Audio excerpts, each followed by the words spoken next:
വിവാഹം നിശ്ചയിച്ചിരിക്കുന്ന സമയം, അതായത് വിവാഹത്തിന് മുൻപ്.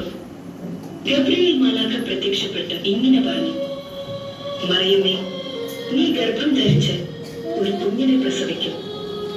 ദൈവപുത്രനായ ആ കുഞ്ഞിന് ഈശോ എന്ന് പേരിടണം. എന്നും ദൈവത്തിന്റെ ഇഷ്ടം മാത്രം ആഗ്രഹിച്ച അമ്മ പറഞ്ഞു: ഇതാ കർത്താവിന്റെ ദാസി, നിന്റെ വചനം പോലെ എന്നിൽ നിറവേറട്ടെ. അങ്ങനെ ഏതാനും നാളുകൾക്ക് ശേഷം നസ്രത്തിൽ നിന്നും യൂദയായിലെ ബെത്ലഹേമിലേക്ക് അവർ ഒരു യാത്ര നടത്തി.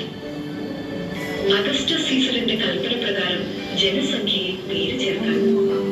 ആ യാത്രയിൽ മാതാവിന് പ്രസവ സമയമായി. പത്രത്തിൽ സ്ഥലം അന്വേഷിച്ചു, കിട്ടിയില്ല. മറ്റു ഭവനങ്ങളിൽ അന്വേഷിച്ചു, കിട്ടിയില്ല. അവസാനം അവരൊരു പുൽത്തൊഴുത്തിലെത്തി.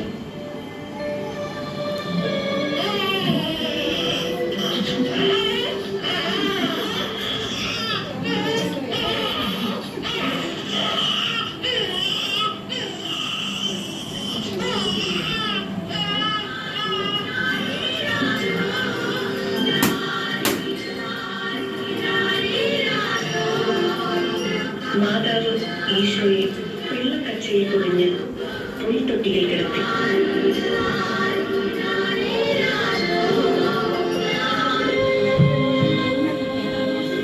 ആ പ്രദേശത്തെ വയലുകളിൽ ആടുകളെ രാത്രി കാത്തുകൊണ്ടിരുന്ന ഇടയന്മാരുണ്ടായിരുന്നു.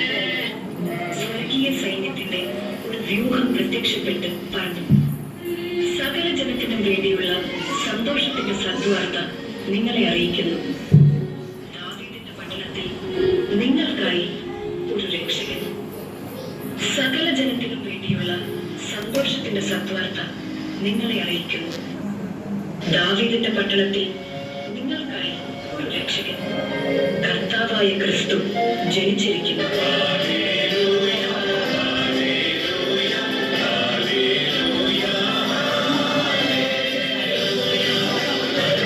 അവരാണ് ഉണ്ണീശോയെ ആദ്യം കണ്ടത്.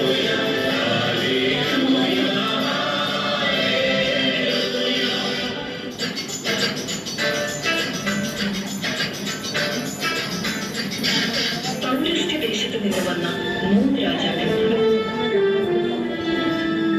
അവരും ഉണ്ണിയെ തേടി ജെറുസലേമിലെത്തി. കിഴക്ക് അവർ കണ്ട ആ നക്ഷത്രം, അത് അവർക്ക് മുന്നിൽ നീങ്ങിക്കൊണ്ടിരുന്നു. അത് ഉണ്ണി കിടക്കുന്ന സ്ഥലത്തിന്റെ മുകളിൽ വന്നു നിന്നു.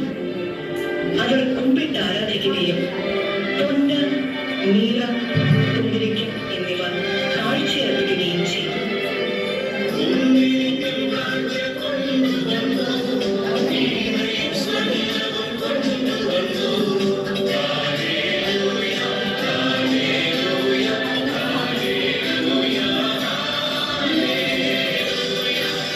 കുഞ്ഞെ,